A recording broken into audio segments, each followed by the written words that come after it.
আজকে টমেটো দিয়ে ডাল রান্না করা দেখাবো, চলুন দেখে নিন। ডালটা আমি আগে সেদ্ধ করে নিয়েছি, পেঁয়াজ আর হলুদ দিয়েছি, আর কিছু দিইনি।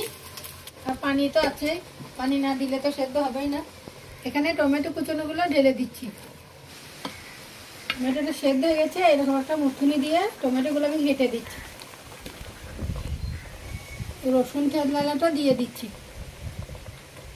তো এখানে দিচ্ছি একটু তেলের মধ্যে দেবো, নুন দিচ্ছি, পানি দিলাম। ডালটা ফুটে গেছে, নামিয়ে দিচ্ছি।